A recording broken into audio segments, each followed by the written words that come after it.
Welcome to Bald and Bloviating. I'm your very bald host, Mookie Spitz, and the one I'm bloviating with today is T.H. Forrest. Welcome to the pod. Thank you for having me. I'm so happy to be back.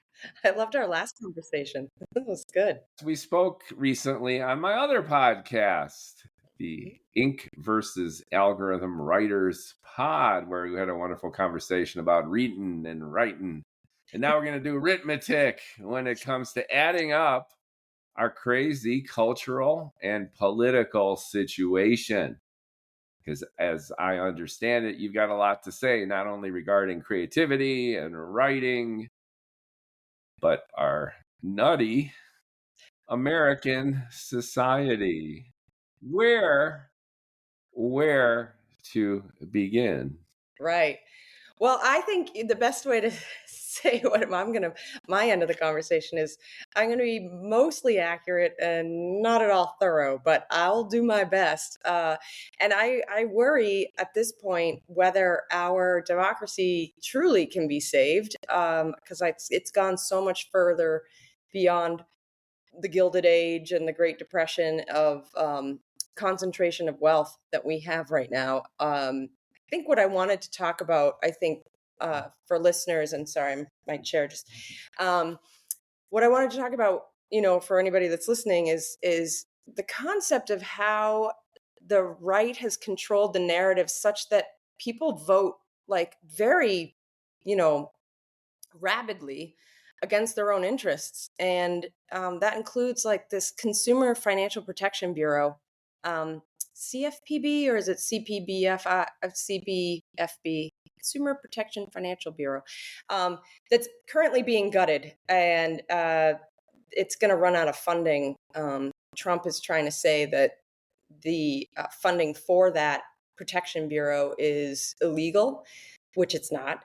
And that bureau is the very last bastion against the financial institutions, robbing us like blind.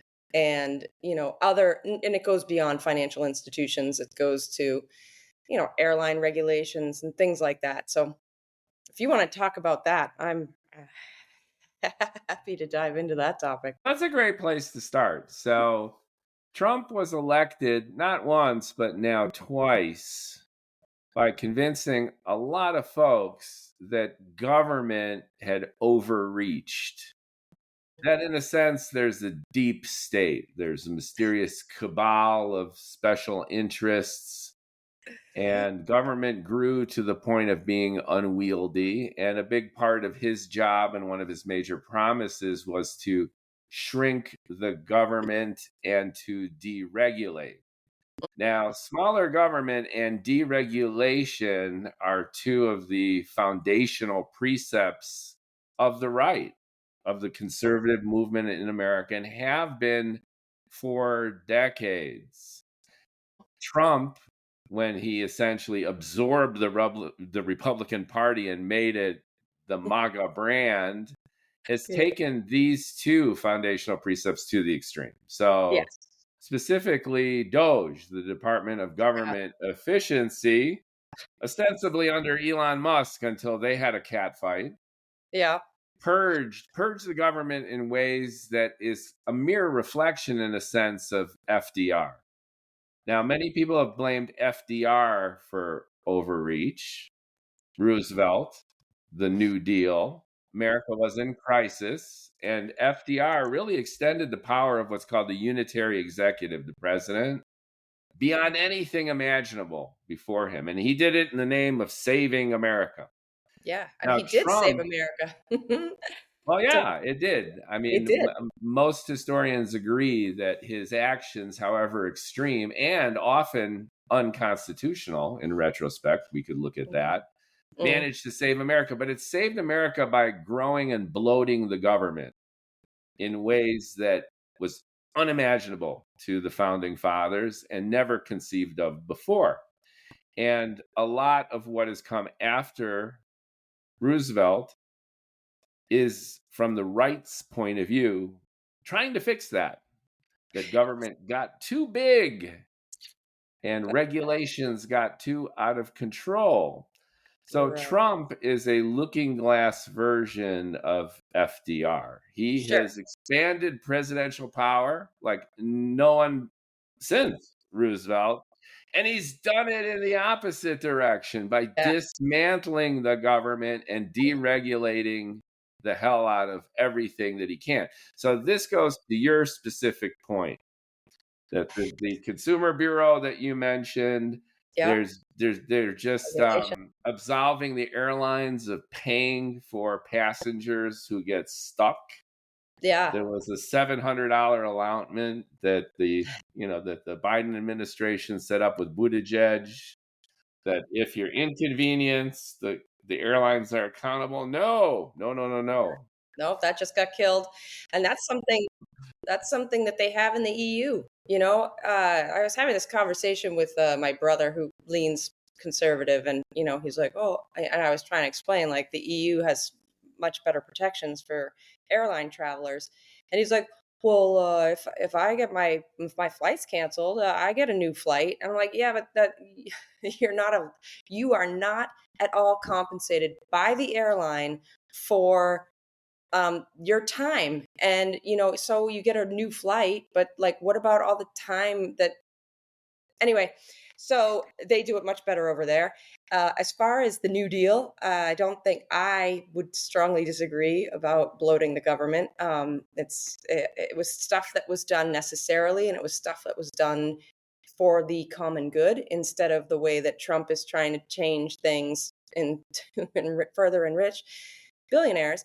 And when he and his whole make America great again, and they point to the 50s and the 60s as being like this wonderful time, well, that's all because of the New Deal and how people were prosperous, and we had a graduated income tax for people that were earning a certain amount of money. They anything over this threshold, they had to pay an additional tax, and that paid for all our roads, for our infrastructure, for and the regulation that people buck against, that's all there to protect us. The regulations so that these businesses can't pollute our waters, these businesses can't pollute our air, that they are held accountable with asbestos and things like that, or make our buildings safer, and to keep the banks and the big business people from really profiting at our expense. And I don't understand, like, one thing I can't understand with these these big companies that sit on climate change, like Exxon, where they did this report back in, was it the 70s or whatever, they knew what was coming, and they still barrel through, and they want to deregulate oil, and just open up to drilling and fracking. And it's like, we live in a fishbowl. There is nowhere you can go on this planet that you're going to poison the air for everyone, even yourselves. Like, I just don't understand this, like, just insatiable greed. It's incredible. And then to get all these people to agree with it, like, yeah, we don't want to have big business regulating us. And Doge, on the subject of Doge, he went in and he was like, we're going to make it so efficient and we're going to find all this like bloat. And they didn't. The fact of the matter is that the government has not changed. The employment of the government, the employee levels, the number of employees the government has not really changed. It's remained pretty static since the 1960s. And that's something, to think about, even when they and talk about the Department of Homeland Security, like that, talk about adding on a government that does absolutely nothing.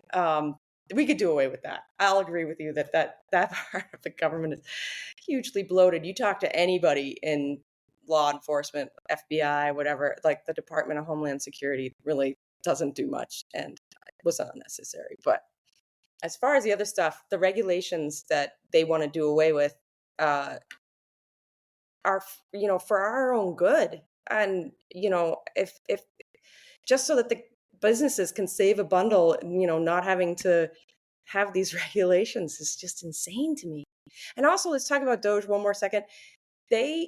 I believe that was all kind of a ruse, because what Elon did was he came in and he just wanted everybody's data. He took our data. He took millions, 30 million or more Americans' data. I'd have to check the number on that, but took people's data, and it's somewhere. Nobody knows where it went. It's probably on some unsecure, server. And he wanted it because that's where the money is with AI and everything. That should frighten everybody because it was just a fishing expedition. He took it all. And then I don't think there was a real, maybe Trump didn't like that Ellen, I like to call him Ellen, was, stealing his thunder. But I really think that was just all fake. I think it was just like, because he came in, got what he wanted, and then left. And that was their, exit strategy. And now Ellen he's become the first trillionaire in the world. People don't understand how much money that is. And that's the billions. They don't even understand how much money that is. A billion is 1,000 million, and a trillion is 1,000 billion. Now, 1,000 billion is 1,000. That's 1,000 million, which is a million. So a trillion is $1 million. But well, just in terms of staying objective, he's not a trillionaire yet. So they made a deal. He's got to apparently double Tesla revenue, and do it with robots, most likely, because the Chinese are already kicking our ass with EVs. So he's not a trillionaire yet. Yeah. He already has too much money. That's the thing. Like I've seen these things. I want to look it up, but seen these things. I'm sure you have too, where people have put the concept of $1 million and $1 billion in equating it with time, and the difference that like how much time $1 million would be in like minutes versus how much $1 billion would be in minutes, and to get to the level of the richness, I can't think of the word, the richness that Ellen has, you like in minutes, it would take you back to like before BCE. Like it's crazy. That is true. And I know Bernie Sanders for decades has been fighting for the working people of this country. So, Yep. Billionaire is bad. However, most money that billionaires have is tied up in equity. And it's usually the equity of their own corporations. And when you look at Bezos, he gave us Amazon for better or for worse. So if you need toilet paper, it'll arrive in hours rather than days, which is of huge societal benefit. SpaceX, you say what you will about Elon or Ellen. Or Elon, the Musk. SpaceX has revolutionized space travel, and from the satellites that make the internet available throughout the world to the new boosters that land themselves. If the human species is going to survive, a great way to do it would be possibly leaving the planet. That might even be necessary. So there are benefits to what these billionaires have provided, and most of their capital is tied up in their own equity. So it's contentious to assume that we ban a billionaire, because billionaires are the plutocrats who now, whether we like it or not, drive technology, drive the motion forward. Yeah. I think more importantly, we should be protecting our planet because this is our planet. We shouldn't be trying to leave. My problem with, I think, the way that everything is done with the way that they do things with their equity is the stock buybacks and things like that that inflate their numbers and whatnot at whose expense, ultimately, when you're looking at stocks and you're looking at people and you're looking at CEO to worker pay ratios and what CEOs make, and at the consumer's expense, pretty much. That's what I have a problem with. And I'm not trying to ban billionaires, but we certainly need to be taxing them. When you look at the taxes that Bezos has paid, or a lot of these top companies, like we pay more in taxes. That's insane. That's insane that we would. Well, by percentage, yeah, that's true. I That's mean, true. you could this is what I love about Elizabeth Warren. You could do a graduated income tax over on a billion, on these billionaires or these multimillionaires, and have it so that even if you tax them 0.5% over a certain amount, this country would make trillions. So my feeling is that, we're not taxing them, and we would only have to tax them just the microscopic amount we would earn trillions in this country. And I think that would alleviate the tax burden for the rest of us. I'm not so sure of those facts, just to be honest, with percentages and taxing and how much money they're actually making versus how much money is tied up in equity and the actual benefit society wide, just because, you're talking a lot of money. But let's take a couple steps back, because you started by saying that Trump has been a maestro of encouraging people to vote against their best interests. And this is categorically true by any stretch of the imagination, because Trump, especially the second time around, convinced many minority voters, many disenfranchised minority voters, to jump ship, traditionally Democrat voters, to vote Republican, many of them voting for the first time and certainly voting for a Republican, a MAGA Republican, for the first time. So how and why do you think he did this is number one. But to me, the most significant question is, how did the Democrats blow it so badly? I think that you and I can go on and on about the evils of Donald Trump and the problems that we're in right now. And you and I will be mostly in agreement about most of these topics. Where I think a learning experience is evident is trying to figure out how Donald Trump, we knew what we were getting ourselves in for. And yet, he won by the largest margin, and fair and square, despite his own election denial frenzy and propaganda and bullshit. He won all the swing states, and he won a majority of voters. Donald Trump won the popular vote his second time through. Now, you can say that it was a hairline margin, and you could say that there were only 1 million or 2 votes decided the election. You can slice and dice the data and say that it was really only a matter of a few tens of thousands of votes in a few key places. But the fact is that he won all the swing states and he won the popular vote. And here's the other thing.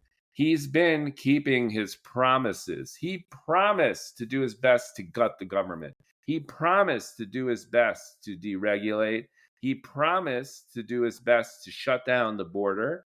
He promised that he would bring about mass deportations. All right. So the list goes on, and it's not like it's a bait and switch here. The American people knew exactly what Trump 2.0 would be like. And the only surprise out of this whole how long has it been? 9 months now, 10 months. Feels like 8 years. the frenzy of what he's done. But it's been keeping promises. You got to give it to the MAGA movement and the MAGA minions and the MAGA maniacs that there's no bait and switch here. There are no surprises, and they're going for it. Now, I just bring that up because you heard it, I heard it.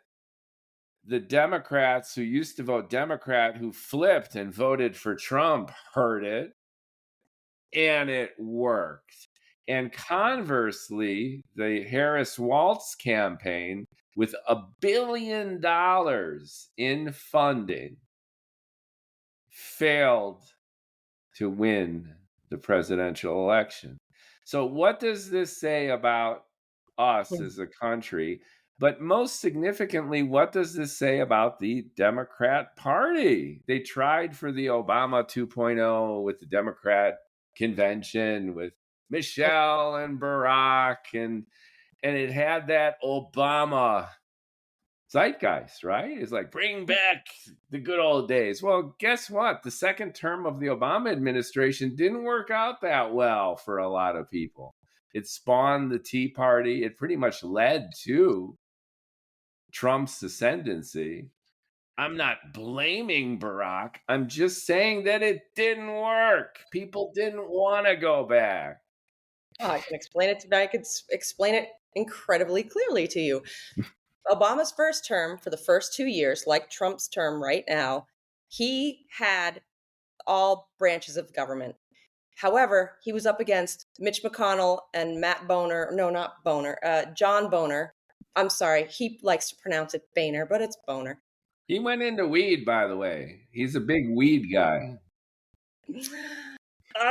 And then you had Matt Ryan. Anyway, Paul Ryan. Meg Ryan. Yeah. Ryan. So he had the majority for 2 years, but there was the filibuster, okay? And he was fought at every turn. You think, why didn't he get more done? We had the filibuster, okay? And then the midterms, we lost.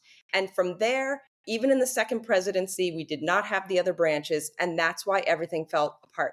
Everybody likes to say, like, Obama, was this great president, and he was in some ways, but he actually was the first one to separate children from parents at the border. He also deported a lot of people. Look it up. You would think that he wouldn't, but he did. And he, had a lot of like centrist leaning ideals, corporate ideals, same with Clinton. So that's why. And the government, the Democratic Party has never recovered from that. They had, like, Bernie Sanders was very popular, but the Democratic National Committee, whatever, the DNC, chose to hype Hillary over him and lost a tremendous number of young voters. And in that, young male voters. And so when we talk about now the Trump election and how did he win a second time and in a landslide, and he made a lot of promises that he has kept, yes, but he also made a lot of promises that spoke to poor people or working class people, that and everybody actually, in saying that he was going to he was going to bring down the price of groceries. He was going to bring down the price of gas. None of that has happened. In fact, all of that is up.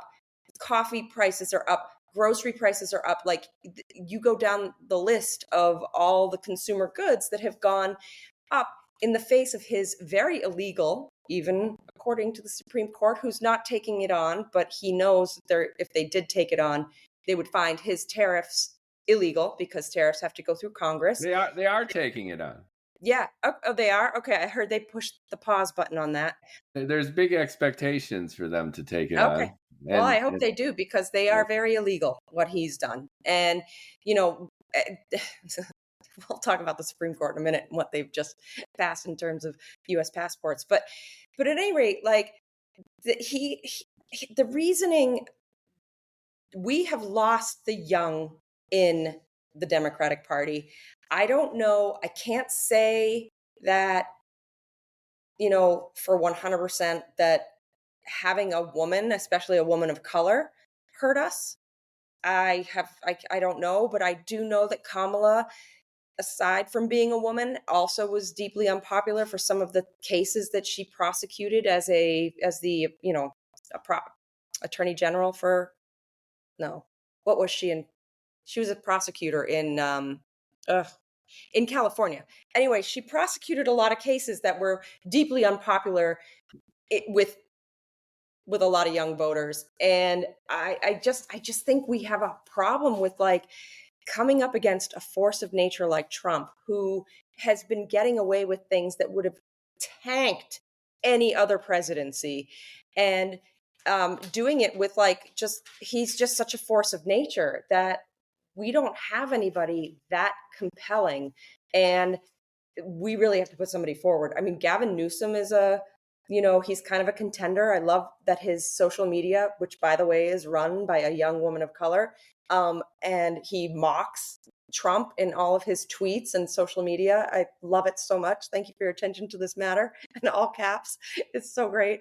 And I really like Mandami. I think he's come in and been like, he's going to shake things up. And his transition team is all women. I love that. And I think that he's going to do great things. The tax rate, people are like, oh, New Yorkers are going to like flee. All the millionaires are going to flee. Just like they said that about Boston. We passed a millionaire's tax rate.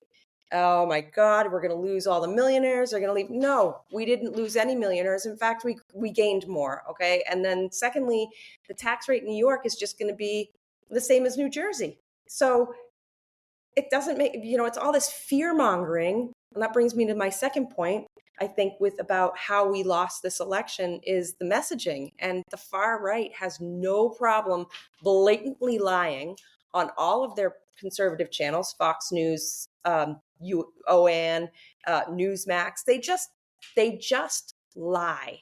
And then if there's fact checking, they don't even bother. They'll do it on their website, which they know none of their, especially not anybody over 60, none of their over 60 voters are going to check those facts, and they just believe it. And I see it. I watch Fox News. I've heard it. I'm not, I've heard the egregious lies, and they're all about fear and patriotism, and these people are constitutional warriors. Let's talk about Mamdani for a second, because he is an awesome case study, if you will, Yeah.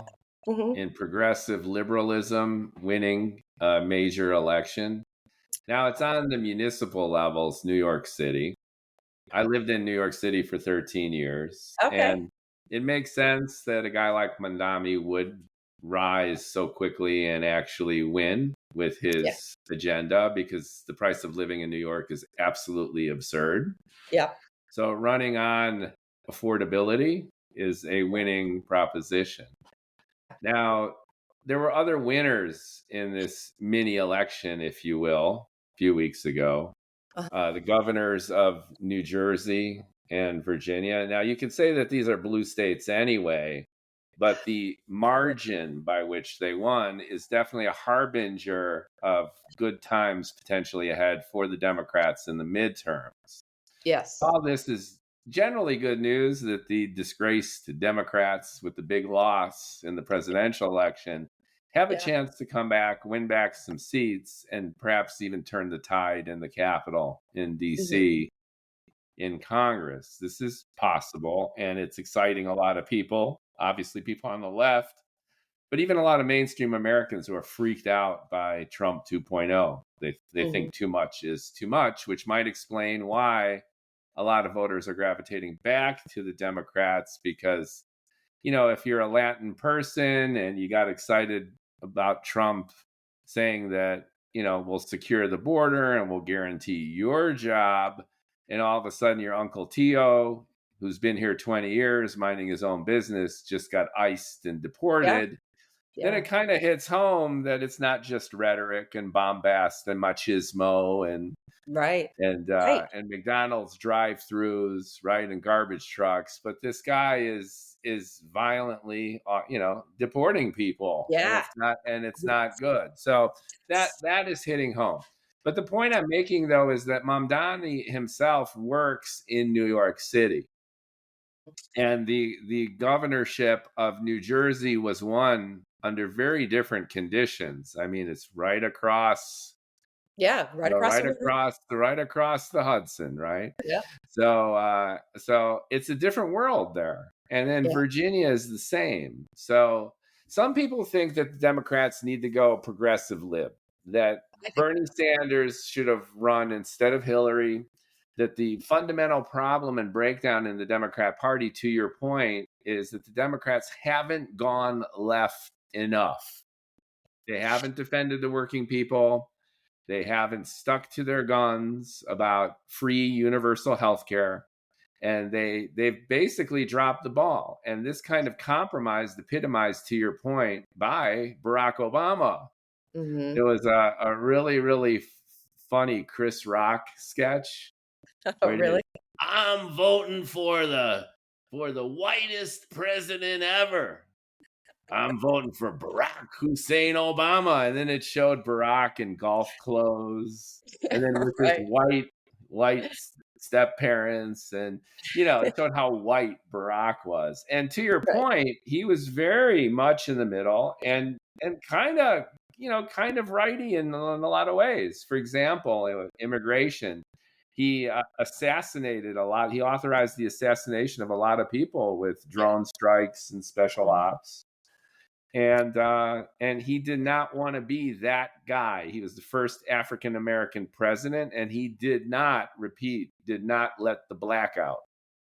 He was trying to behave himself because he was setting a precedent. Just because I'm black doesn't mean I'm going to act black.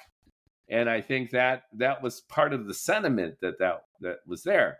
Now, to your point, that might have backfired in ways, but what I am trying to get at, my question for you is, you're excited by Mamdani, but do you think a guy like Mamdani could actually win, let's say, the presidential election, where you need to win over a lot of big swaths of America? You need to flip red states that used to be blue. You want to bring them back blue. Yeah. And this kind of stuff just freaks a lot of people out. Sure, because the messaging has been so hammered into them from the Conservative Party. The Overton window, okay, which has been dragged so far right that, like, what we consider to be so left and so socialist is actually like, Nixon wanted universal health care. He founded the EPA. Like, we think of him as this, like, he was this Republican and he was so corrupt and all this stuff. But he, under his terms, like, that was the norm. And then you have and then we had Jimmy Carter, who was actually, by all accounts, a really great president. And he had to give up his peanut farm. What about Trump and how he's profiting off anyway, don't get me started on that. But and then after that we had Reagan. And Reagan is the beginning. You can track everything back to Reagan. Reagan was the beginning of the end for the way that our country was. And he, as a governor, did away with free in-state tuition for the U.S., like all of your public universities. University of Southern California, USC Davis, like all of those used to be free. And there was a very, it was a memo that came out where they didn't like that people of color were getting a free education. So that changed. And that just snowballed into everything. He did away with the fair and balanced news reporting, which is why you get the lies that you get on TV. News was so different. So the messaging, we're coming up against that messaging. And it's very, I don't know how we're going to fix that. We need to bring back that fair and balanced news reporting to get the truth on the airwaves. But I don't know how you're going to regulate speech. No, I know. But we did have that at one time, and that was done away with driven hard by Rupert Murdoch. Surprise, surprise. And he got, Reagan to do that, whatever. So one of the other big failings is young males in this country. I just read a report or an article about how they're, being left behind. They, in higher numbers, are still living at home over women.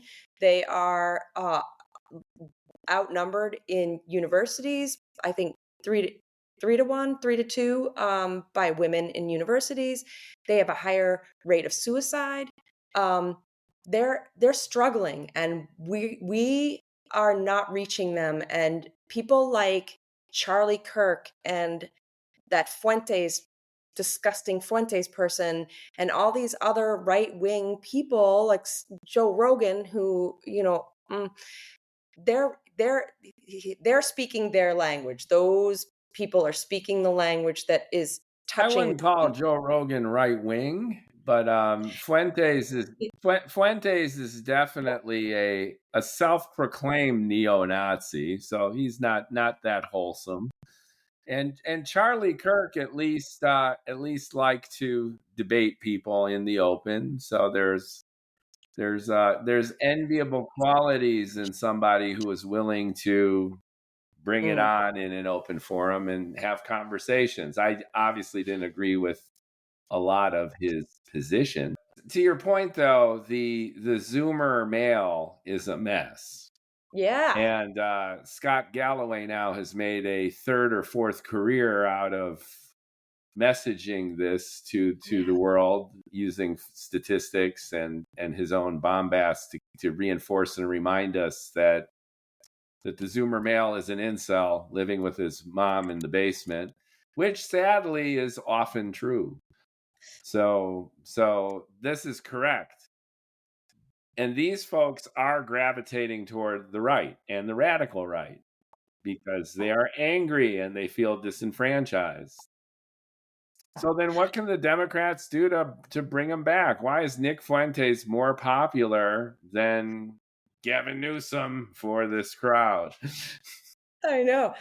I don't know. I'd have to dig deeper into what areas are we discussing, because you've got education plays a huge part. So are we talking about 20 somethings from red states where they have very successfully dumbed down their population? I'm sorry, it's for lack of a better word. They have purposefully, because they know that people who are less educated follow Republican rule. It's a fact. That's been studied, and you look at like especially in this last election, when you look at the two states that purely voted one way. All the other states, there was a mix. Even the swing states that voted for Donald Trump, they voted blue down the rest of the ticket. There were two states in the whole 50 that voted one way, and that was Massachusetts and Oklahoma.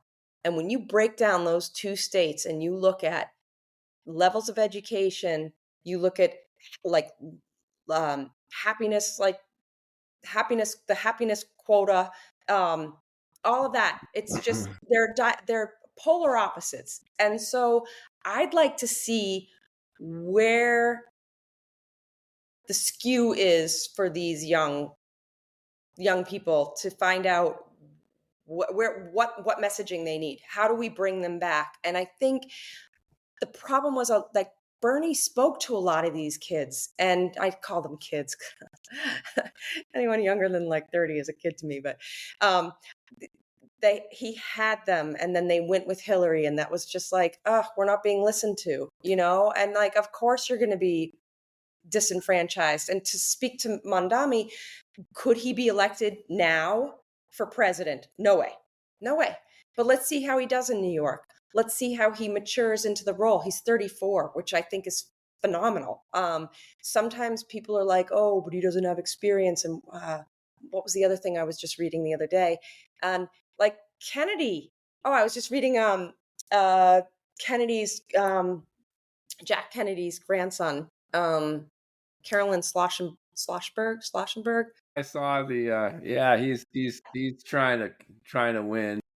Yeah, well, he's running for, and everybody's like, oh, he doesn't have experience. Well, his grandfather was a congressman at like very young. I'm not a huge Jack Kennedy fan. Oh. And I just think of Bay of Pigs, the Cuban Missile Crisis, and Vietnam as just a few examples of why Jack was a little bit in over his head. So he was charming. He had a funny Boston accent. He did a lot of good things. He did. But I think for the most part, he has been, shall we say, overrated thanks to his sheer charisma and his youth and what he represented at the time. Yeah. I don't mean to say that he was like, but what I want to say is we have too many old people in politics. That is categorically correct. Oh, and Biden epitomized that, which is another reason the Democrats got annihilated. Annihilated. Yeah, but Trump is also he is going through dementia right now. He doesn't know what end is up. He is worse than Biden. That is just that is factually incorrect. I just Come on. I'm on your side, but Uh, let's keep it real for the sake of our own credibility. all Trump right. is not as bad as Biden, and Trump's greatest strength, whether he's popping 100 Adderall a day or whatever it takes, No, he is his raw energy and this feigned machismo charisma. So you got to give credit where credit's due, and you got to blame folks when they screw up. And Biden blew the shot and wrecked it for Kamala, I think. And even the idea that he would run again, right. unbelievable. And You're the absolutely Democrat, and it was a cover up, the Democrat cover up that this guy could actually do the job. It was shameful. It destroyed trust. yes. And surprise, surprise, all those reports from Fox News and OAN that Biden, for the most part, was a walking zombie were correct. Hmm. And it's shit like that that destroys the credibility of a political party at its core. And the Democrats blew the shot on that. Yeah. But you know what? They're not the only ones. Because come on, Reagan in his last term. But in all fairness, we're doing whataboutism now, I, which is like, well, what about Reagan? It's really just not fair. the Biden presidency was very successful with the economy. They inherited a shit show and they did well. And so, yes, you're right. Was he a walking zombie? Whatever. But his administration got some really important stuff done and got some really important things that Trump has now killed. Yeah, I know, but let's hold on that for 1 second. Okay. So under Biden, the Federal Reserve blew the shot too. So the second COVID stimulus package, which amounted to trillions of dollars pumped Okay. in out of raw debt out of nowhere into the economy, accomplished only one thing, and that was inflation.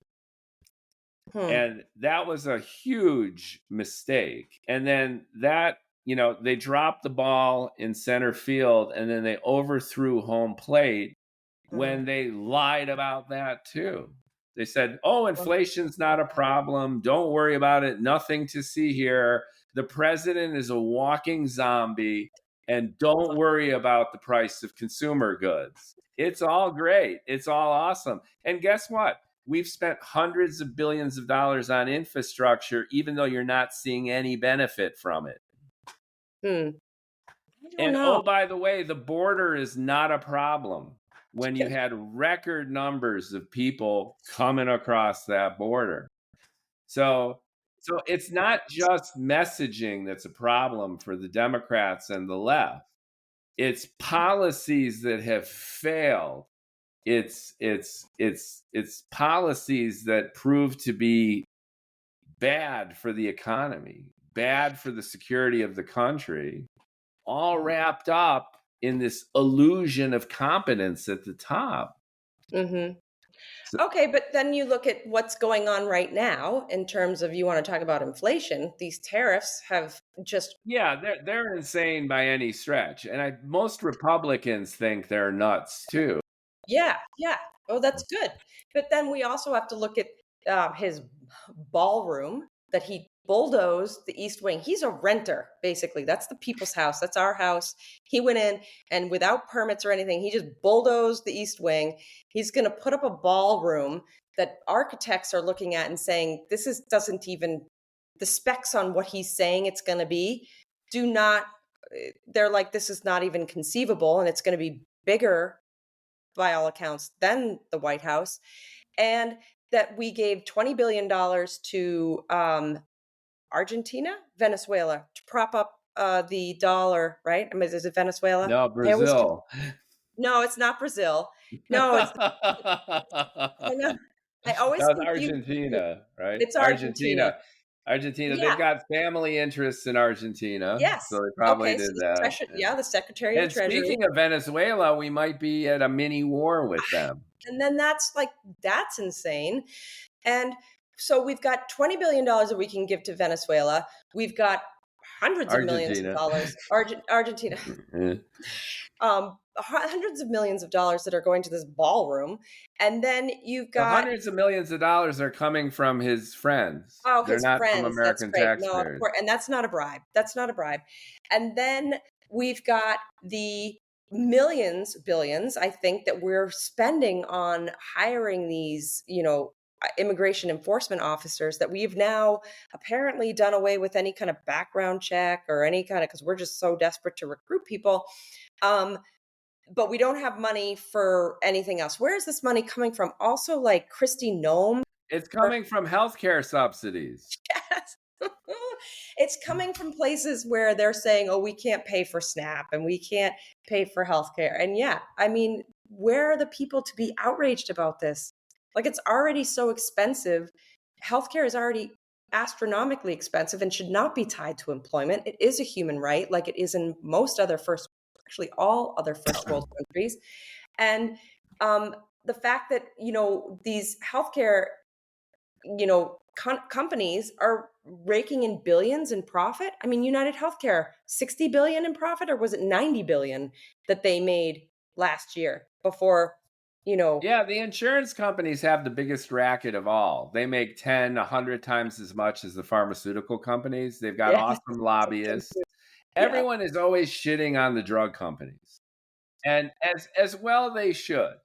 However, the insurance companies are 10, 100 times worse worse. than the drug and one reason that drug prices are so high is because the damn insurance companies don't want to pay for them.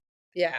I mean, it's And unbelievable how talk about messaging and conditioning. The pharmaceutical companies have been on the ass end of both political parties for decades, while the insurance companies are like, yeah, right? they're the ones making the real money. They're the ones with the real Oh, lobbying power. true. And they're the ones with So, the terrific messaging. No one ever used to talk about them. yeah, And no, then right. the CEO got whacked. And Yeah. then everyone Yeah. was like, free Luigi. Luigi. And part of me, I was like, finally people are paying attention to the insurance companies. Yeah. That's where the real Yeah. corruption is. They spend millions on lobbying. Yeah. And they lobby on both sides. Yeah. We got to get rid of the friggin' Citizens United. Yeah. But yeah, no, you're right. Like that, and the fact that their messaging is because of the lobbying, they're just so effective on saying like, oh, you don't want the government to be involved. And everybody points to like the UK to say, oh, you don't, because if the government is in charge, you're going to have to wait for your specialist. You're going to have to wait to see, all of that was gutted by the Tories, who are the conservatives over there. So they want privatization. They've gutted their healthcare. But if you look at Spain, you look at Sweden, you look at any of the Nordic countries, they do very well. And it's my thing when people are like, oh, you have to wait forever. I had to cancel a doctor's appointment recently because I had something to do for work. And just for my annual physical, it's pushed out. This was October. It's pushed. They're like, oh, our next available is in February. And I had to make an appointment with a specialist. Again, that was like we're booking into March, and it's already happening here. And anyway, it should not be tied to employment. Healthcare is a human right. Yeah, I mean, look at Canada. Here's an example. I have a colleague, and I had him as a guest on the Ink and Algorithm show because he wrote a book. So I know him real well. And then he has a mom who's getting older and is infirm and needs to be taken care of. So he's got his brother and sister in the States. He's Canadian. It's a Canadian family. They're an emigre family. They're from Pakistan in Canada. They're all professionals. And mom is getting old and needs to be taken care of. So he lives still in Toronto, but his siblings have moved to New York and the States. And they're like, we're bringing mom over here so she can get better care. And my friend in Toronto is like, why the hell you want to do that? It's going to bankrupt you, number one. And number two, the care isn't, what difference is it really going to make? So he's trying to convince them of the obvious, that Canadian healthcare is imperfect. Canadian healthcare does have long lines, and Canadian healthcare is what it is, but at least you don't go bankrupt. Right. Yeah. Other countries look at us and they're like, they can't believe it. They really cannot believe that everybody, you are really like, if one catastrophe away from bankruptcy in this country, if you break your leg or you break your back or something and you are out of work and you only can, stay out of work for a short amount of time on disability, and then, you can't get back to work. Let's say what are you going to do? Yeah, you know why I think governmentally we've been allergic to universal free healthcare? It's a public enemy. It's fear of a black planet. We don't want to give healthcare on an even playing field to minorities, to Right. people that we feel deserve or need to be disenfranchised. And if I'm making $1 million a year, there's no way that you're putting me on the same level as someone making $20,000 a year to get the same kind, ostensibly, of healthcare. No way, man. So ridiculous. No way. It's because we've got a big minority population, because we've got this disparity in income. Mhm. And the people controlling the strings and the purses are like, there's no way we're going to go full Bernie Sanders on this. Yeah. And that's why Scandinavia is always a bad example. Because Scandinavia is demographically and ethnically, racially homogeneous. And But they do Spain's Spain. things as a tribe that we can dream of, but we're a long way away from that. Right. Just to be honest, it's Right. it's racism, it's class warfare, Yeah. and there's no way I'm going to be on the same health plan as Tyrone in Baltimore. I Right. really believe that's true. And that's why Trump won, though. Yes, and ironically enough, here we're going full circle. Tyrone in Baltimore voted for Trump. I know. The messaging. Oh, it's so, because they've been so effective at making people fear and making people have somebody else to blame. It's like, it's the poor ethnic people that is my problem, not the billionaires that's my problem, which is the real boogeyman. But but the thing is that we have a racist problem in this country, and what it speaks to is that I feel like we are reliving, in my opinion, we are absolutely reliving Nazi Germany right now, with the way that they have come in and they're like, well, we're just going to take away the criminals. And they come in, and that raid, that midnight, that so unconstitutional, terrifying raid that they did in the middle of the night in Chicago with SWAT and coming in like SWAT, they had helicopters or whatnot. Like 9 or 3, I'm so bad with remembering numbers, but like 3 or 9% of the people that they hauled out of there, I think it was 3%, were actually gang members.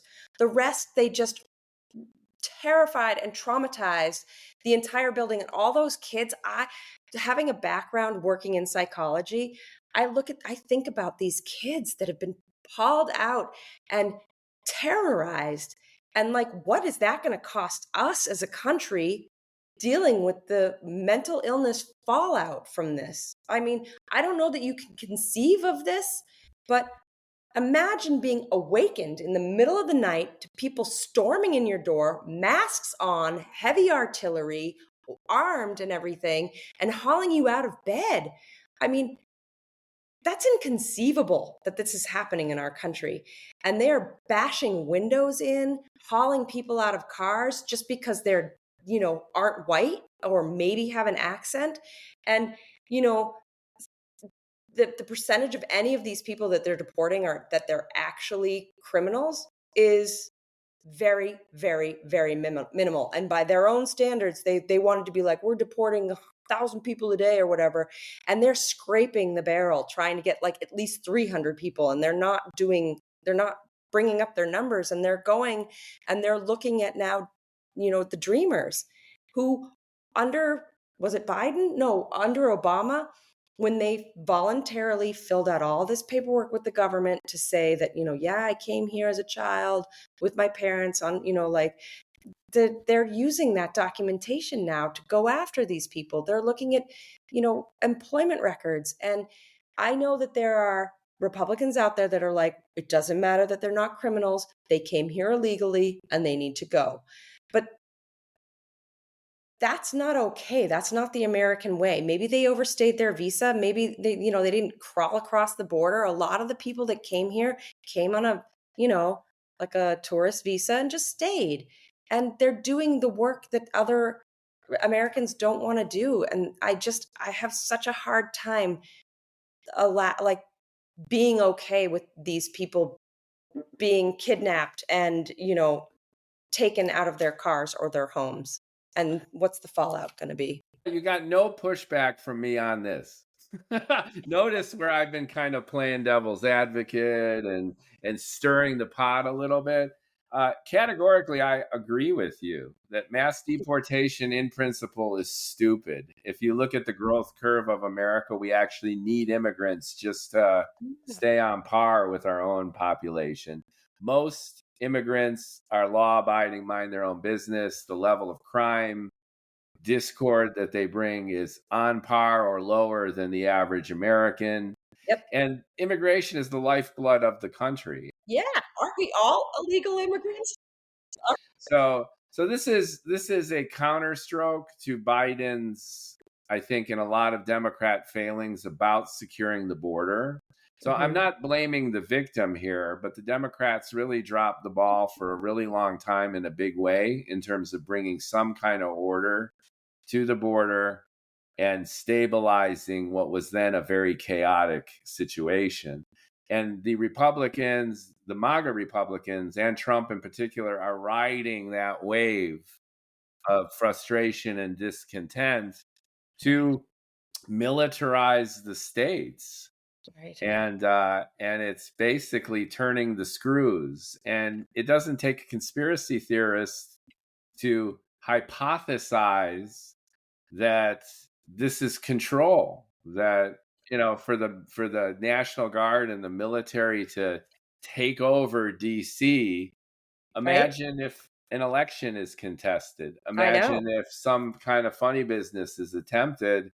He's instilling the mechanism for federal control of the states, which is posse comitatus verboten, and is against the Hamiltonian spirit of our country. The feds have power, but the states are autonomous in this way, and it's for a reason. And the reason is that you can't do a coup d'etat shit like what you seem to be setting up. And it's not too much of an extrapolation to think this way. Now, part of the problem, and here I go back into my kind of contrarian skeptic mode, is that crime remains a big problem throughout the entire country. And urban centers, because of their density, have denser crime. It's more obvious. It's more apparent. I lived in New York City. I got attacked in Times Square. I had homeless people sleeping on, the steps of my apartment. I feared for my personal safety on the Upper West Side of New York at 100th Street and Broadway, 3 blocks from Central Park. Gorgeous neighborhood, but I didn't feel safe there. There were graffiti all over the walls, and I'm like, I'm paying $5,000 a month for a 3-bedroom dump, and I feel physically taking a risk. And I woke up every morning in my $5,000 dump, got $1, got a dollar, got a Right. dollar. Yeah. So there's frustration. And Right. the Democrats, I'm going back to point my finger at the Democrats. When the Democrats say shit like, but crime is down. Which Okay, it is. don't bring in the National Guard because crime is down. Hang on for 1 second. When you say that crime is down, well, if crime started at unacceptable levels and you're telling me that it's gone down 15, 20%, and it remains unacceptable because you feel unsafe in your own neighborhood, and then you got this Trump guy who was in the McDonald's drive-through and drove a garbage truck and promised to make America great again, is rolling in the military to clean your neighborhood up. Yeah, that should terrify you, though. Then you're like, all right, well, maybe bring it on in because the Democrats didn't do shit for me. And I still feel unsafe, and crime is still a problem. And the Democrats are telling me that it's not a problem. This is an issue. It remains an issue. Now, I agreed with you 100% that the states should never be militarized, and Trump Mhm. is way overextending his authority. Yep. But I think the Democrats again are blowing the shot when they say stuff like "but crime is down," or shifting the conversation away from Trump overextending his power and not focusing on, let's say, we got this. The message should be, we got this. Mhm. You know, Pritzker did this a little bit, right? In Chicago, in Illinois, Yeah. that we got this. You want to Right. send in troops? You want to spend a lot of money enforcing the peace in Chicago? Bring us, bring us, bring us people who can help us instead of the military who will mess things up. Well, I So think crime and poverty go hand in hand. And the further we get with the top 1% owning 33 trillion dollars of the economy and the bottom 50% owning something like 3.2 trillion, uh, that's a problem. You can see this in countries like India, where my husband has traveled a lot and seen, you've got the elite and you've got it's extreme poverty. We're not quite there, but we're getting there. And I think that when after again, we're going to come back to we're going to come back to fucking Reagan. He with the state hospitals that he closed, we have a real problem with mental illness in the world, but in this country, and you can't just turn people out onto the street and you know think that that's not going to cause a problem for people who want to feel safe. And people are living, oh, we're going to go in and we're going to take away the tent cities and things like that, and they don't no these homeless people don't want to live in housing. They don't want housing. No, they don't want to live in a shelter where they can't trust where their stuff, like they can't bring their stuff in. They can't worry about their safety. Yes, it's inside, but you've got people that are they're robbing from each other. You've got a tremendous like mental health crisis. They need help. They need housing. And I think that some of the money, and maybe the Democrats need to get in on this, but like especially people who are religious and Christ's teachings that you think that you're like espousing, and he helped the poor. You've got to help the poor. You've got to help them. You've got to feed them.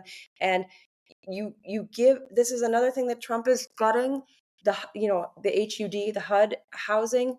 Now you have to get well before you can get housing, but studies have proven that if people have housing, they have then that's step one, and then they can get help. But if you expect them to get help at a place where you get 12 weeks of paid sobriety or whatever, or at most, I think it's 2 years, but I don't think it's that long in this country.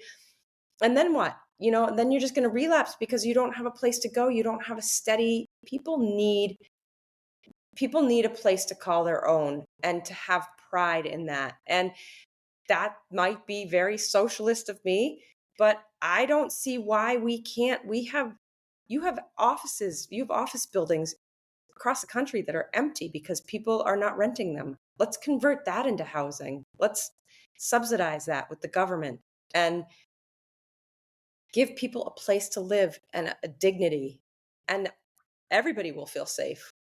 I'm just saying, like, crime and poverty Once again, I can't disagree with any point that you made. I think income inequality fuels crime, which perpetuates this problem. Converting, I had shudders though, because hotels on the Upper West Side in New York were converted in this kind of way, during COVID and whatever, and it created all sorts of problems. So, in principle, I agree with you across the board, but in practice, you got to be smart about it, and you need to do it the right way, not the Yes. easy way or not the quick way. Yep. But we need to find a balance in our own heads between map and territory. So you can Mm, say you're conservative, smaller government, or you could say you're progressive, big government, helping everybody. But at the end of the day, the government already is paying our way to such an extent. Most businesses, like the pharmaceutical industry, for example, with Plan D, right? mm, 40% of the revenue of pharmaceutical companies, maybe even 50%, comes directly from the U.S. government because they're paying. So we already have a socialist state. We already have one. This idea that we're just going to gut the government and we're going to go full Reagan, to your point, mm. or now full Doge, is patently absurd, because our entire infrastructure is centered on a very socialist kind of government. The question is, how much do we dial this up? How much do we dial this down? What do we focus on? And how could we think strategically instead of transactionally to make a better society? And I think that's what's really lacking in our politics right now. It's a lot of argument. It's Nick Fuentes. It's these personalities who are frothing at the mouth, and there's no solutions being thought of. There's no critical thinking. It's just noise. And that's infiltrated into into the Capitol. And Yeah. ironically enough, Marjorie Taylor Greene, Oh yeah, I saw one your of post. I saw your one of post one today. of the Marjorie Taylor Greene. biggest trolls in Washington. She Yeah. she got her career being a troll. And she was a maestro of this. She was Right. always positioning herself and acting out, not for her constituents in Congress, but for her constituents at home who were on social media. So a lot of her space laser bullshit and all that stuff Yes. was just Yes. red meat for her Right. peeps. And Very now it's come full circle and bitten her in the ass. And now yeah. Marjorie Taylor Greene is like the poster child, is like Cheney's daughter, right? Remember Cheney's daughter was campaigning with Kamala, Mm-hmm. and Cheney's daughter is the most right-wing Uh, conservative person you can imagine. And now Marjorie Taylor Greene is the hero coming in for balance and fairness. I mean, we are insane as a culture and a country. We got the memories of a fly. Where I got the ADHD, but it's nothing compared to the American public on a smartphone. I mean, it's ridiculous. right. Yeah. She's come around. Apparently, I think my husband said that she has taken a stance against Trump for two reasons. One, the Epstein Files, and two, because she wanted a bid for to be senator, and Trump said no. I think it was senator, or she want a cabinet position? I don't know. And he shut her down. So she's like, the gloves are off, man.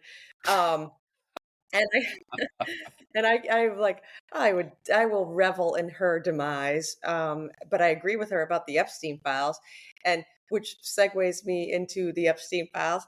Um, it's my firm belief that when Trump was, campaigning on this, yeah, we're going to release the Epstein files. Yeah, we're going to release the Epstein files. We're going to do it. We're going to do it. And then because he believed, I believe, this is my opinion, but I'm never wrong. I believe that he was such good friends with Jeffrey Epstein and they were very good friends. Epstein found him his whore wife, and she was an escort, and they hooked her up, and it was all arranged, whatever. But they were very, very good friends. That Trump firmly believed he would never record me. We were such good friends. We were buddies. He would never take me down. He didn't mention me to anybody. We were like this. So he firmly believed that he would not exist in the Epstein files. And then he comes into power. He gets a look at the Epstein files, or let's face it, he doesn't really read all that well. He had somebody else look at it, and they were like, sir, your name is in here like a lot. And so then he was like, we're not releasing the Epstein files, like the big 180. And then all of his, like, he'd already hyped up his like MAGA base. Like, yeah, let's go for these because we know there's Democrats in there. Red meat for the MAGA base, because you have Clinton implicated, Bill Gates, the list goes on. And a lot of people are going to go down when and they should. Yeah, they should. There's no disagreement 100%. from me on that either. 100%. So the whole Epstein file thing is like the center of the target for MAGA. And so, for example, deep state, check, all the rich and famous people are having sex with underage girls at this pedophile's island, his plane, his home. Deep state. They're all bankers. They're the Prince of England. It's all one big cabal. And then the QAnon thing was always resting at the core with pedophilia, was its engine of outrage. The pizza place. QAnon was all about the pedophiles and the cannibals drinking the blood and all that kind of shit, right? So this idea that rich and powerful people are screwing children, literally, is at the heart of the deep state cabal. And the Epstein files fit that motif perfectly. So Trump, who's the maestro of messaging, say about him what you will, the dude, talk about bloviation. This guy could bloviate endlessly. He knows his audience and he knows how to let it out.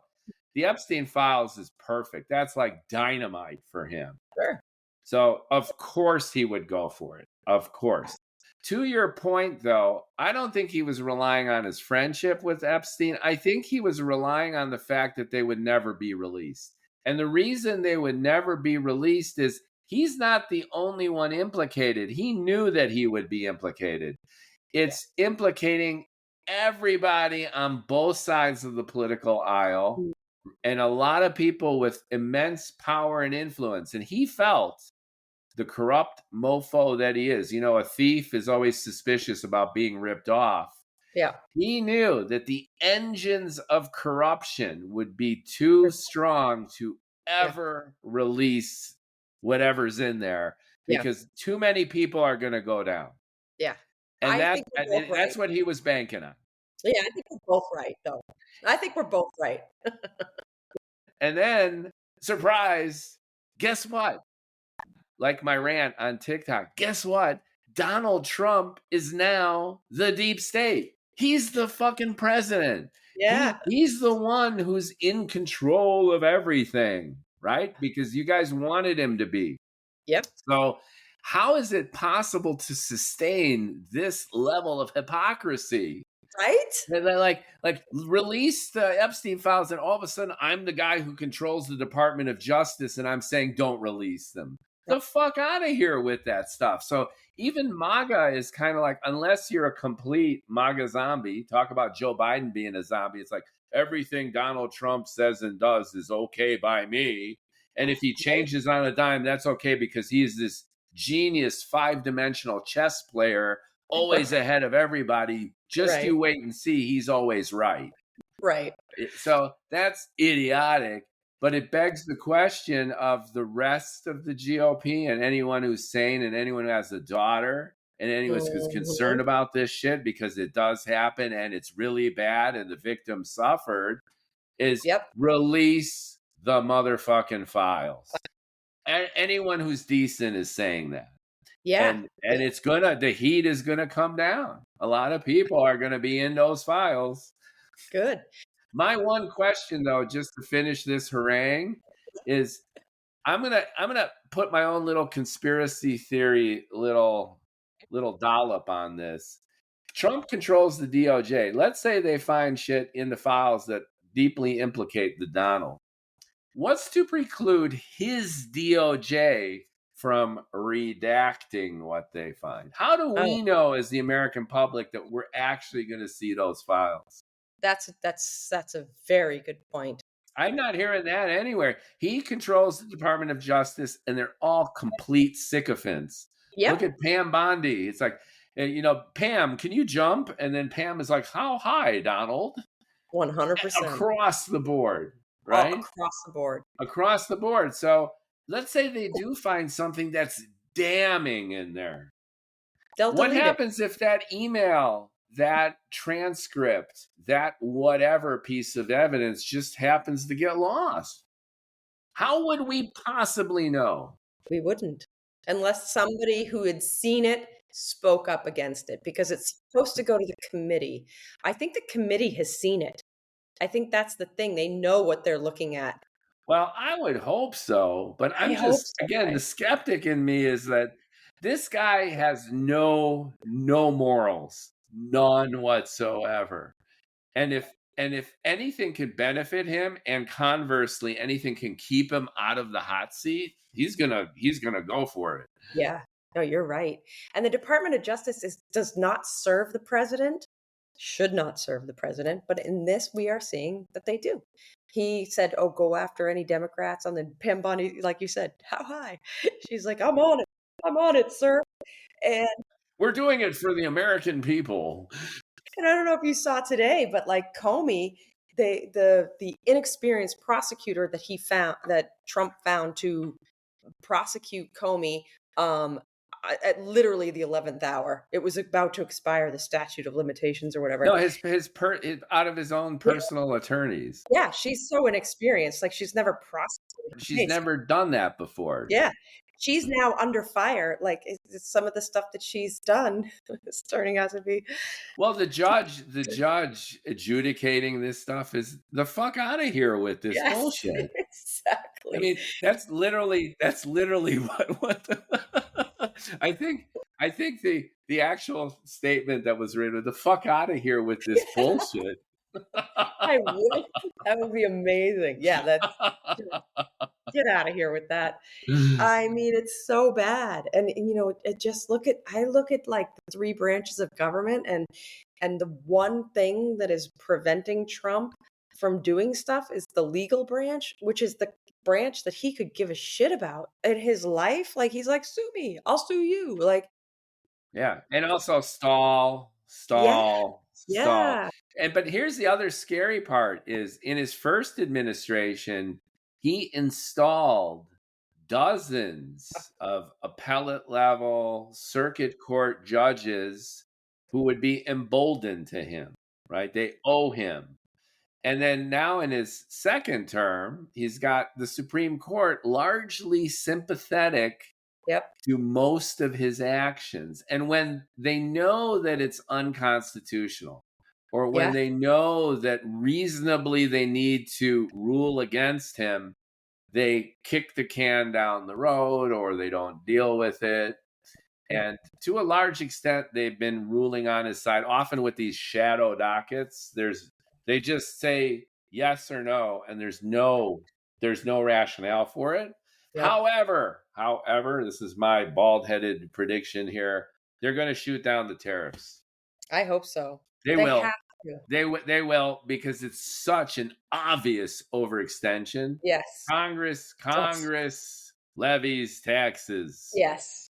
Yeah. Congress controls commerce. Yeah. Right. You need to, I quit doing yoga when they asked me to do a pigeon. I don't know if do you ever do yoga? Like yoga? I have, but I don't know the pigeon. What's the pigeon? A pigeon is like, for a yoga person, it's just something you do every day, right? But it's just like you weird thing, and I'm like, and I couldn't do it, and I gave up on yoga. That's I'm done, right? But you need to do like a triple inverted pigeon legally to even remotely justify Trump doing what he's been doing with tariffs by any fucking stretch of the imagination. Seriously, you need to be delusional if some guy, some 79-year-old man popping 100 Adderall a day, wakes up in the morning and just spontaneously decides that he is going to tax, right, or tariff entire countries, entire industries, individual companies by any number he pulls out of his ass, sending the entire global economy and the U.S. stock market into a multi-trillion-dollar tailspin, not enabling companies, whether a mom and pop shop on the corner or a multinational conglomerate, to plan anything at all because they just don't know what's going to happen. Right. And that is so egregious. No way. There's just no. And under emergency, under the EPA bullshit, get out of here. These rates have been in place for decades. These disparities, right? These issues that you ostensibly want to solve, the manufacturing problem, which is real, especially for emergency stuff, is real. But we've had that problem for decades. You can't say that your fat ass got into the Resolute desk another time and all of a sudden it's an emergency. Yeah, by the way, do you know where the Resolute desk is right now? It's in the garbage can. Nope.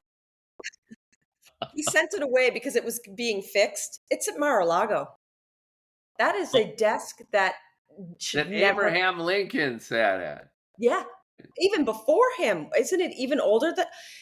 It should never have left the White House. It's sitting in Mar-a-Lago right now. That should offend everybody.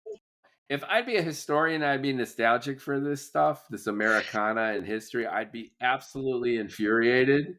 But it's not his to take. Part of me is it's just a fucking desk. Yeah, but it's not his to take. And normally I would agree with you, but it's, first of all, not his to take. And second of all, has such a tremendous amount of presidential history. No. 100%. You probably have Abraham Lincoln's DNA in that fucking desk. I'm not kidding. Right? Yeah. I think you're right. No doubt Bill Clinton's. I do not begrudge that man. Whatever. They were consenting adults. Yes, there was a power. Anyway, what was the other thing I was going to say? But do you know what's under the East Wing? Yeah, it's a bunker. Yeah. I think my theory, and I did a rant on this too, is that he's not only expanding the East Wing and putting a fucking-enormous ballroom, but he is building out that bunker underneath the East Wing. So if any shit comes down and he's got to burrow his ass down there for a while, like, for example, as Steve Bannon mentioned, Trump will have a third term. So you don't need to get too conspiratorial and put 2 and 2 to make 5 here. Right. That when it comes down and he just simply refuses to leave, he just burrows on down there. And since he's hijacked the National Guard and everyone's used to masked people running around, I mean, I don't know. I mean, I'm not a fan of conspiracy theories. I know, me neither. But you'd also be a moron not to fear for this stuff. Yeah. And I hope it ends for him just like it did for Hitler. That's all I'm going to say. Seriously. And if he runs for a third term, as much as I think, I'm not like a huge, Obama should run for a third term. Like, if that's how we're going to play it. Yeah, just like the gerrymandering. Gavin Newsom goes, you're going to gerrymander in Texas. I'm going to gerrymander in California. And you know what? He was right about that. He was very right about that. He was right about that because so right about that. You could, the Michelle Obama, you go low, we go high. Yeah, well, what you're doing is you're just smoking something if you're naive enough to think that that's really going to be effective for you. Nope, it's not. It's not. You Yeah. gotta fight it. You gotta fight them on the playing ground that they're playing on. And it's been There's too no other long. way to do it. There's There's no no other way other to way to do it. And if anything is going to cut this shit out, it's this do it. quid pro quo. Because Yeah. when gerrymandering gets so over the top, everyone's been doing it forever, ever since, Mr. Gerrymander, they've been doing this. But now it's so over the top that actually might put something of an official kibosh on it. Yeah, Because when right. everyone's doing it and elections are actually unfair across the country, Yeah, then right. people are gonna be like, all right, All we're right, gonna have to enough's enough. stop this. Right?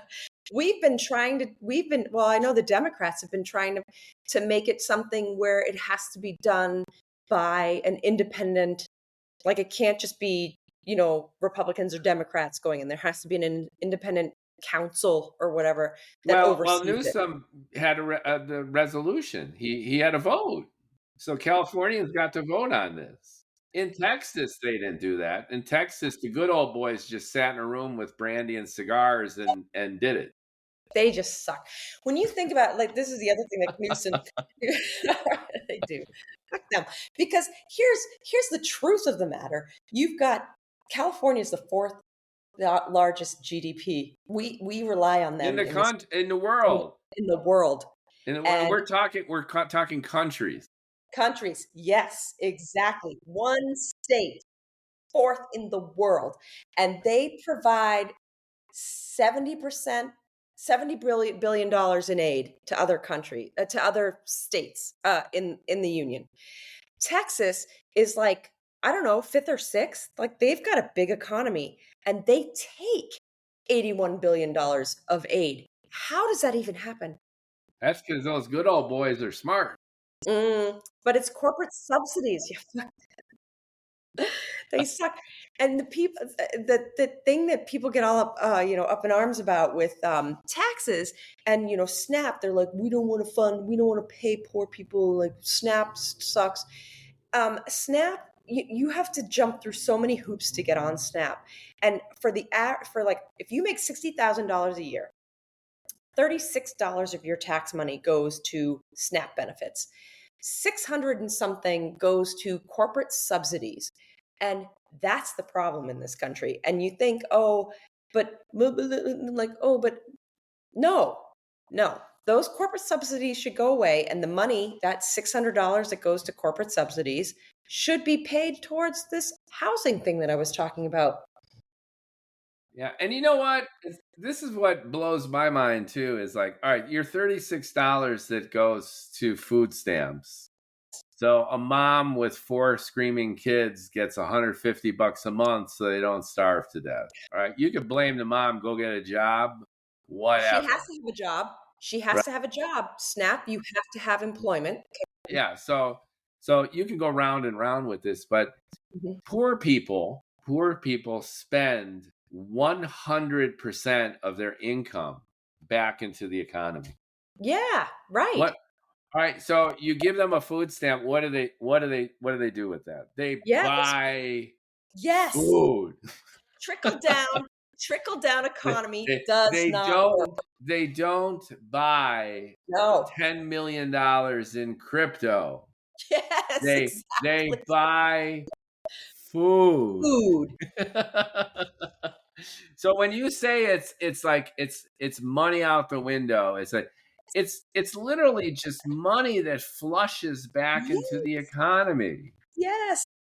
So all of this moral, grandstanding, you're just pumping money into the local economy. Exactly. Exactly. So I'm not saying, it's like set up it whatever you want, help the poor. We're socialized anyway. There's bigger Yeah. fish to fry.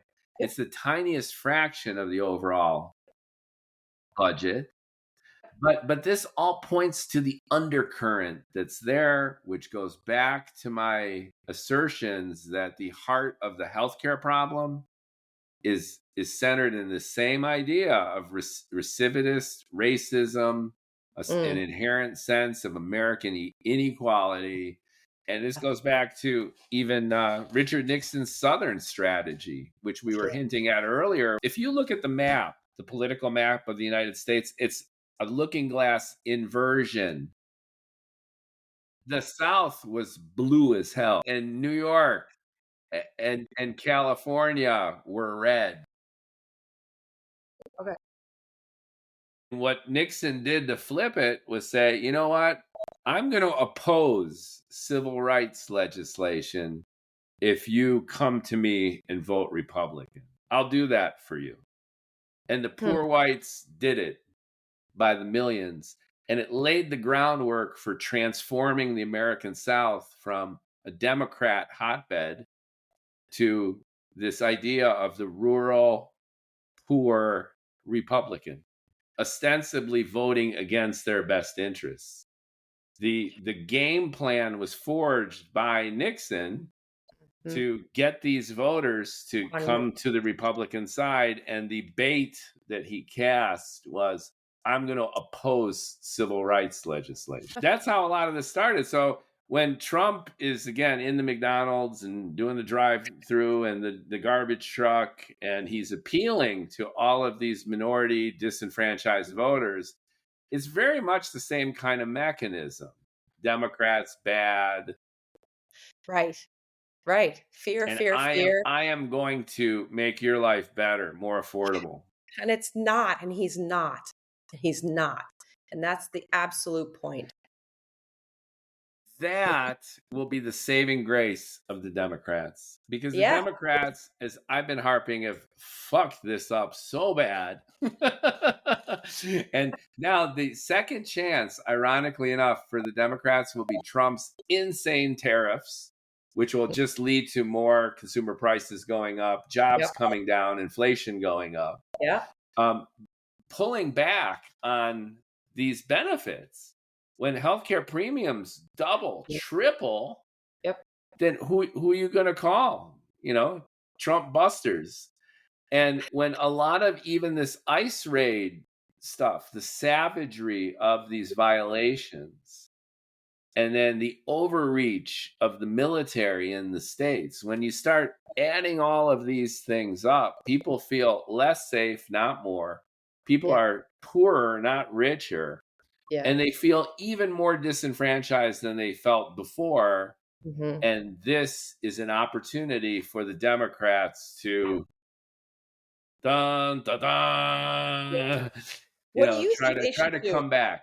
What is your answer? What do you think they should do? The Democrats? I think the Democrats would be really smart if they learn how to win elections based on who's doing the voting. So rather than decide like we need to go progressive left or we need to go centrist, let's be a centrist party. Look what happened in the last election. You got Mamdani, who is progressive, free buses, we're going to own supermarkets, right? Rent control. But I want to be clear on this. He only won supermarket. So he's not taking away. People are like, oh, it's government supermarket, it's communism. It's just going to be one in every borough that people can go to get. There's still capitalism. I am not optimistic that Mamdani is going to, net benefit New York. I'm not optimistic. But, rock and roll. He won. He's in it to win it. But the point I'm making, though, is at least now, 51% go for it, right? He wrecked Cuomo. And he annihilated the Republican candidate. So progressive liberal, young, charismatic Muslim worked in New York City. That wouldn't work in New Jersey, to your point, right across the Hudson. It wouldn't work in Virginia, and it's not going to work in Ohio. So what the Democrats need to do is think local rather than obsess over this national kind of messaging. That's number one. And when it comes closer to the presidential election, I think they need a casting call. I think that you should do social media. This is what the Democrats should do. We are looking for a candidate we want a president for 2020. 28. And they should start casting. We need it now. They need to cast now. And to your exact point, I agree with you 1,000,000,000,000,000%. And a trillion is a big number, like you cited Elon's new salary. They need someone young, super charismatic, and flex. You know how you say I'm a flexitarian? the Democrat they pick needs to be as malleable and flexible and kind of full of shit as Trump. And I'm not saying that they need to lie, but they can't be held to any one position, because they need to kind of be fluid based on who they're talking to and what's going on. So this idea that you either pick Gavin Newsom or you pick AOC is a mistake. They need someone entirely new, I think, and someone who can kind of play ball. Right. And they need that now. The thing is, that person needs to be here now. Like, so who is that person? I don't know. You? Me? I don't know. Ain't me. Ain't me. No, I know. I'm too old. I'd vote for you. Let me go start campaigning.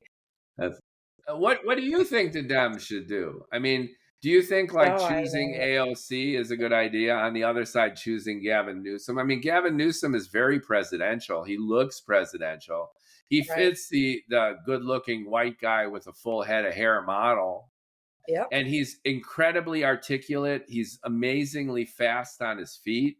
He's aggressive. He's kind of douchey, like Trump. So I agree.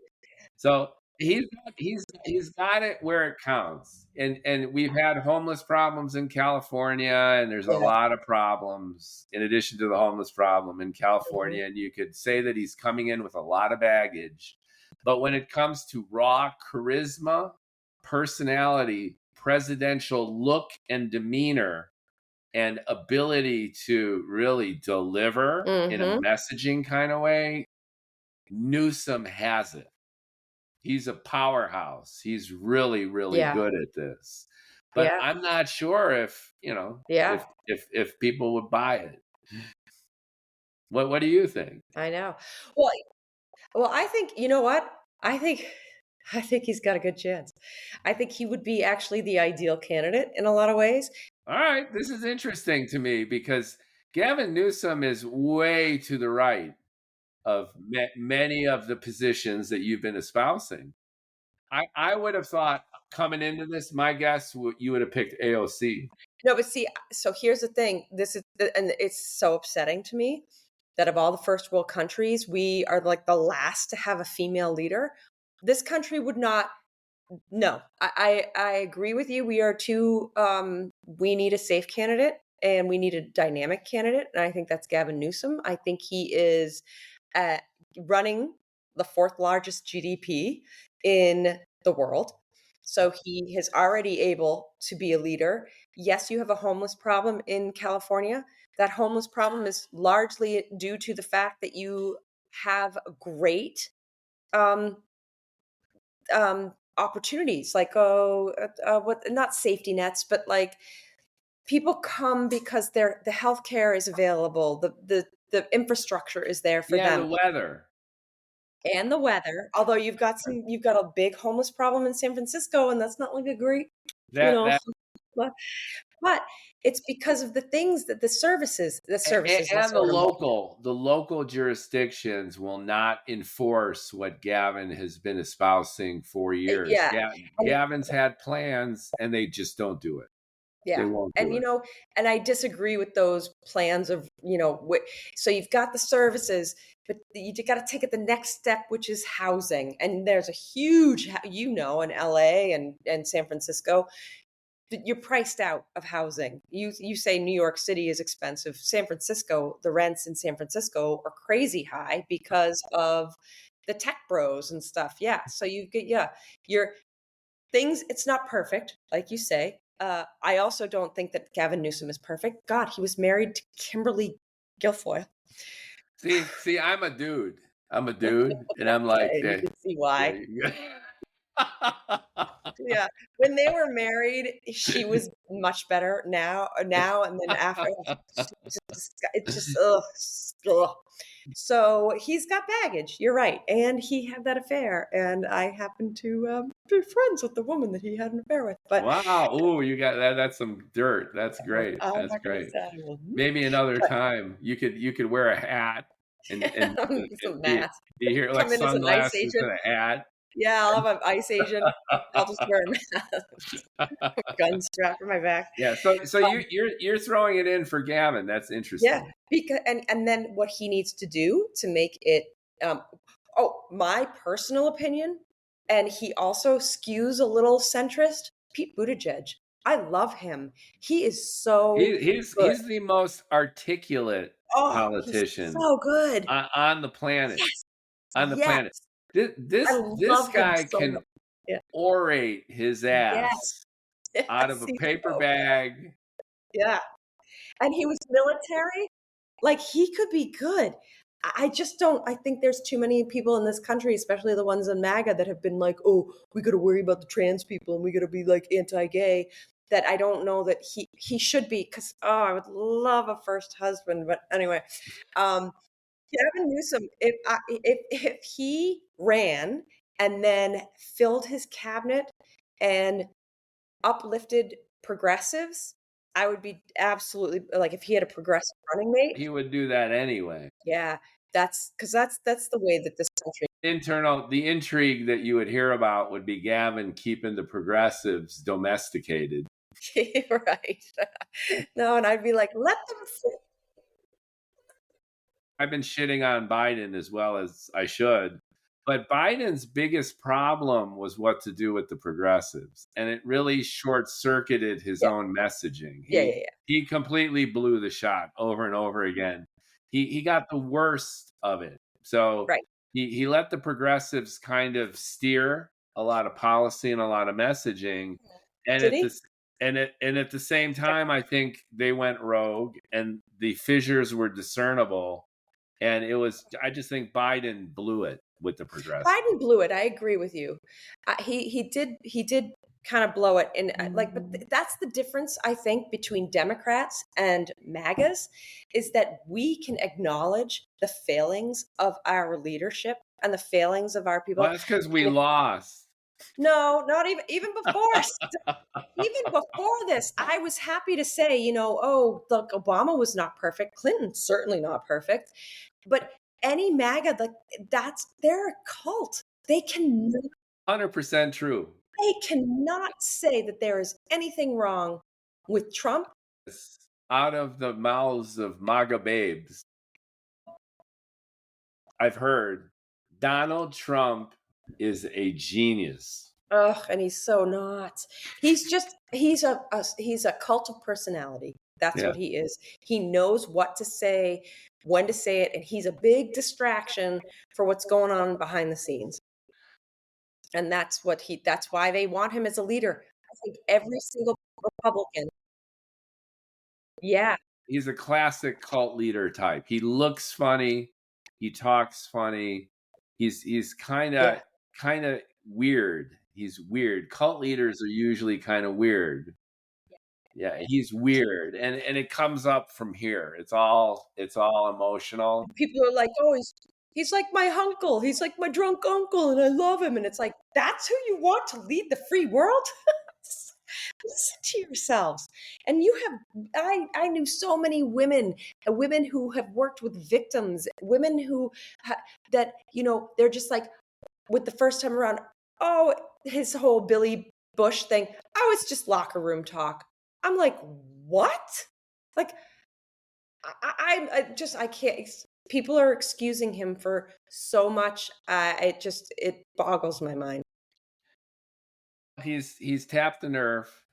I oftentimes go through this cycle when I try to figure it out. Without George Bush Jr., you never would have had a Barack Hussein Obama, because Bush blew the economy. He blew Iraq.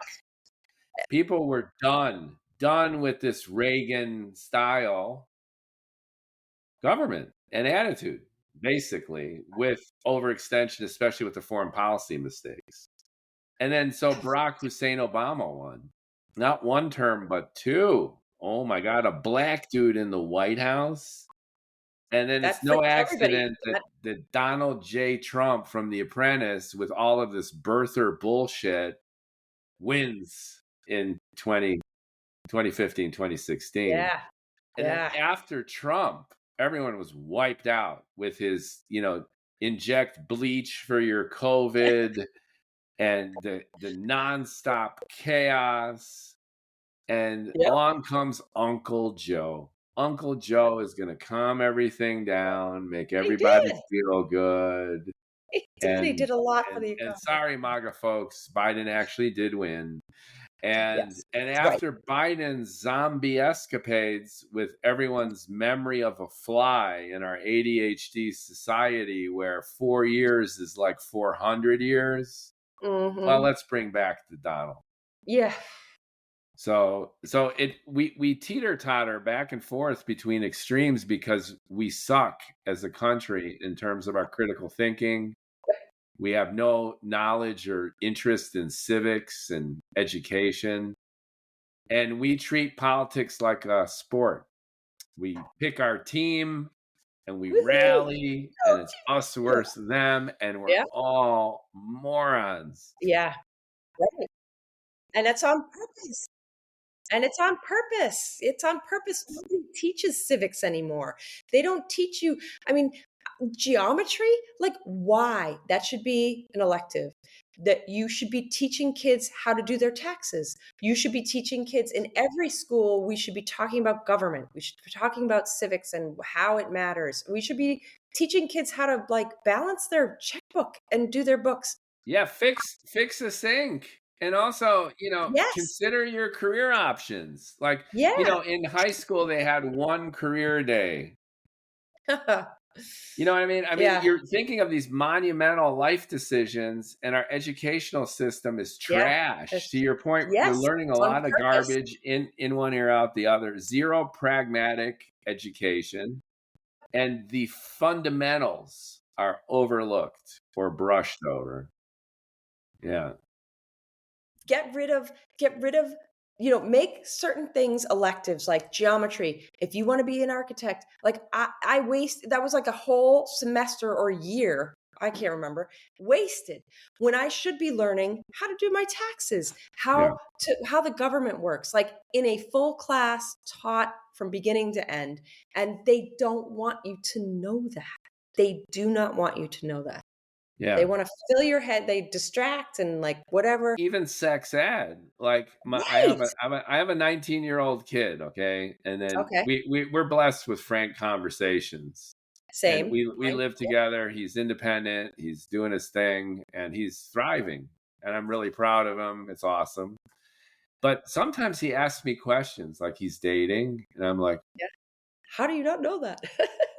Or I'm happy to answer this for you, and I'm convinced I'm probably going to give you decent advice just because I've been around a little bit.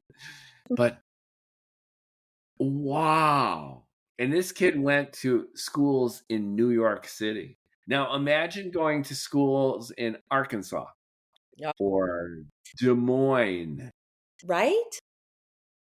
Yeah. Wow. They don't want to teach sex ed. Wow. Because the parents have gotten upset because people want to sue because people get triggered. Yeah, right. It's ridiculous. In our school system, which was great, when the kids were in 5th or 6th grade, they would separate the genders, and the people, this at the time, I wonder what they would do now, and they should be sensitive about it for the people that are non-binary in this age group. But they each had to watch a video about their own gender. And then the next year they watched the video about the other gender. So it was like, here's how your body works. Like, these are things that are going to start happening to you. And but it's all just like the guys are watching, and it's all like, oh, they laugh and it's awkward. But then they see the next year, the other one, and it's all very matter of fact, and it's all done very age appropriate. And then same, like I'm very open with my kids. I always have been. Yeah, Always. and I think that's necessary and important, but not every kid has that I know. blessing or luxury, right? And I went to schools in Chicago, suburbs of Chicago, and we're looking at like the 70s, okay? So it goes back my tender youth. And there they had pretty good, I think we had pretty good sex ed. So you know how you just brought up, you learn about your body and the next year you learn about the other. We had this compressed in one class. Oh, So jeez. I'll never forget this. I know we're going off on a tangent, but this is This really is endearing okay. and kind of funny. So we're watching a movie, and I don't remember the exact details, but there were body parts and things happening. Just And imagine. they were showcasing the male system and what kind of goes on. And I remember there was this, you know, young female. She was my age, and she kind of looks over like, "Ah, that's your little thingy." And then they go to the female.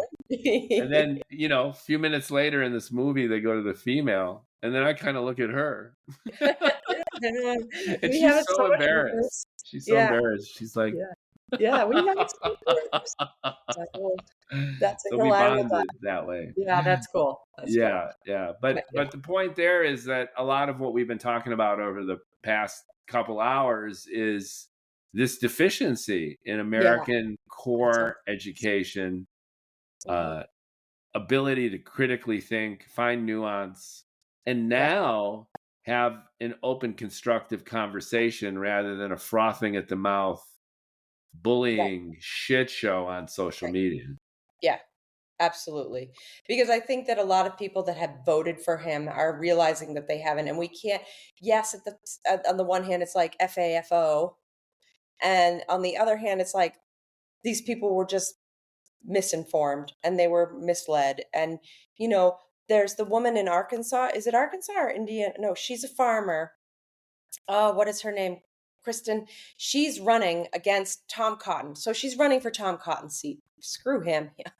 Screw him so hard.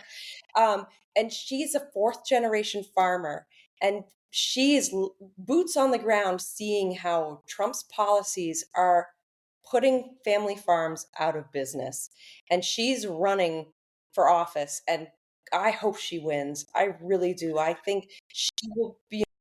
Tom Cotton is the looking glass Pete Buttigieg. So Tom Cotton is also incredibly articulate.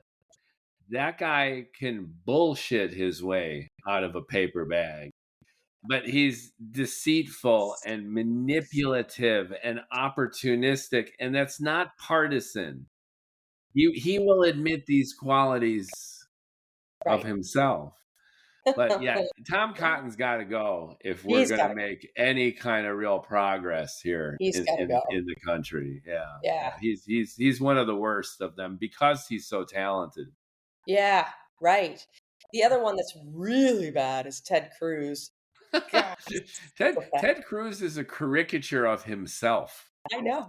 Yeah. Yeah, Have you ever yeah. seen my husband and I went and saw Al Franken when he came. He did a tour through Boston, and he was so funny. He was like, he said he's like, he's like how did he put it? He said something like, I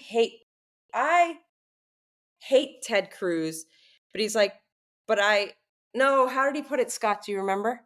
It was something like where he's like, I like Ted Cruz a lot more than I like Ted Cruz more than all of I like him, colleagues in the Senate. and I fucking hate Ted Cruz. Well, It took me a while to get there, but he basically was like, he was like, I fucking hate Ted Cruz. But what was the beginning part? It was, I like him more than all the rest of my colleagues. I like Ted Cruz more than all the rest of my colleagues, and I fucking hate Ted Cruz. That's what he was saying. He was like, basically, that reminds me of the everybody. line I think John Lennon said, Ringo is the best drummer in the Beatles. He's such a shitty drummer. He's a terrible drummer. Yeah. Oh yeah. The line is, I like Ted Cruz more than most of more than most of my other colleagues like Ted Cruz. And I hate Ted Cruz. So like nobody likes Ted Cruz. And how does he keep getting elected? It's like Beto couldn't win against him. He's so toxic. He's so bad. He's so bad. It's gerrymandering is a big thing, right? Although he's a senator, so I don't know how to do that. But anyway. But this was super fun to rehash and to have our catharsis and to duke it out on a couple issues. This is really constructive and fun. I am impressed and surprised though about your Gavin rah-rah. And I think that that's a cool sign, because I think what's percolating up through the Democrat minions is electability. That if you don't win an election, nothing else matters. You could be idealistic. I remember arguing with people, even close friends that I grew up with, who wouldn't vote for Hillary because they didn't like her stance on health care, or they felt screwed in Flint, Michigan, or whatever, that the Democrats let them down. And then I argued then that if you don't vote for Hillary, you're automatically voting for Trump. And Trump has an opportunity to put one, maybe two justices on the Supreme Court. And then the laws of the land are skewed for a generation or two. So don't be an infantile moron. If you have values and you want your values to get infused into the actual policy making of the government, vote for a candidate, whether or not you like her or dislike her, because she's going to pick justices. That's going to outlast any presidency. I know. And absolutely, I really think millions of fucking people didn't vote for Hillary because of this or that or this or that. Sometimes people just can't think strategically. She's very unlikable, unfortunately. That's true. But I know. Oh well. We've got 3 more years of Donald, if he makes it. Yeah, woohoo! That was so great. I know. So let's hope. I don't know. I have a prayer I say every day. Yeah, I kind of know. I'm not going to say it out loud here. But... Yeah. Meanwhile, you can follow me on TikTok, where I get ravaged and rampaged. I'm saying it rhetorically for our listeners, but I appreciate that. I follow you too. I get ravaged and rampaged by Trump's minions. They're like boom, boom, boom. I can't. In my follower count, it goes up, it goes down, it goes up, it goes down, because sometimes they'll interpret my nuance as being pro-Trumpista, and I'm then like, because they only watch like 5-10 seconds of the reel. And then all of a sudden I come in and I say something like, "Who's this fucking bald guy on my feed?" That's hilarious. Oh man. Yeah, it's good though, controversy's good. Super fun. So ladies and gentlemen and everyone in between, T.H. Forrest, thank you for making time. This was wonderful. Let's do this again, maybe in a few months, and when things change, and things are changing like every nanosecond. So I'm sure we'll have plenty to talk about then. And Gavin, I'm encouraged by your Gavin enthusiasm. I think doing the Trump parodies has been smart. So and I think that guy definitely has the charisma. He's got the communication skills, the character, and the full head of hair necessary to be president of the United States. I know, that's the qualifying fact. No. Thanks so much. We'll catch up soon. Thank you so much, Mookie. Yeah, it was great. It was real fun. And for listeners still with us, T.H. Forrest, I interview her, I talk to her, I find out about all of her cool romance books on Ink vs. Algorithm, the Writer's Pod. And I'll put a link in the description so you can hear all about TH's creative adventures and pick up some of her books. Give her a read and a listen. Yeah. Thanks so much. Like, comment, share.